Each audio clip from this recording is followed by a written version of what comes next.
ಆ ಟ್ರಸ್ಟ್ಗೆ ನಾನು ಅಧ್ಯಕ್ಷನಾಗಿದ್ದೆ, ಕಾಂಗ್ರೆಸ್ ಪಕ್ಷದ ಅಧ್ಯಕ್ಷನಾಗಿ ನಾನು ಟ್ರಸ್ಟಿ ಆಗಿದ್ದೆ. ಈಗ ಸಿದ್ದರಾಮಯ್ಯನವರು CLP ಲೀಡರ್ ಆಗಿ ಅವರು ಟ್ರಸ್ಟಿ ಆಗಿದ್ದಾರೆ.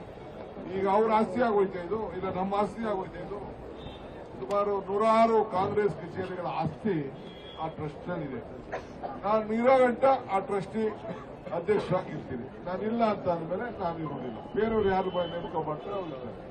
ಹಂಗೆ ಇವತ್ತು ಸೋನಿಯಾ ಗಾಂಧಿ ಅವರು ರಾಹುಲ್ ಗಾಂಧಿ ಅವರ ಹೆಸರಿನಲ್ಲಿ ಸೇರಿ ಕಾಂಗ್ರೆಸ್ ಪಕ್ಷದ ಕಾರ್ಯಕರ್ತರು ಕೊಟ್ಟಂತ ಅನೇಕ ಹಣದಿಂದ ಆ ಬಿಲ್ಡಿಂಗ್ಗಳು ಆಸ್ತಿ ಮೇಲೆ ಸಾಲಗಳನ್ನು ಸುಮಾರು 70-80 ಕೋಟಿ ರೂಪಾಯಿ ಹಣ ಕೂಡ ಕೊಟ್ಟು ಇವತ್ತು ಕಾಂಗ್ರೆಸ್ನಿಂದ ಆ ಒಂದು ಕಾನೂನು ಚೌಕಟ್ಟಿನಲ್ಲಿ ಅದನ್ನು ಆಸ್ತಿ ರಕ್ಷಣೆ ಮಾಡಬೇಕು.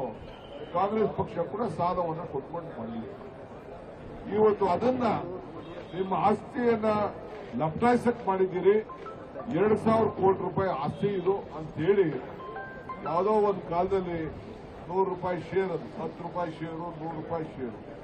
ಈ ಹಿಂದೆ ಇವತ್ತು ನಾವು ಈ ಭೂಮಿಯೆಲ್ಲ ಇಲ್ಲಿ ಭೂಮಿ ನಾವು ಅಕ್ವಿಷನ್ ಮಾಡಿದಾಗ ಬರೀ 2 ಲಕ್ಷ ಇತ್ತು. ಈಗ ಪಕ್ಕದಲ್ಲಿ ಕೇಳಿದ್ರೆ 2 ಕೋಟಿ ಕೇಳ್ತಾರೆ. ಇದನ್ನ ನೀವು ಅಷ್ಟು ಕೋಟಿ ರೂಪಾಯಿ ಲಕ್ಷಾಂಶ ಆಗ್ಬಿಟ್ಟಿದ್ದೀರಿ ಅಂತ ಹೇಳಿ ಇವತ್ತು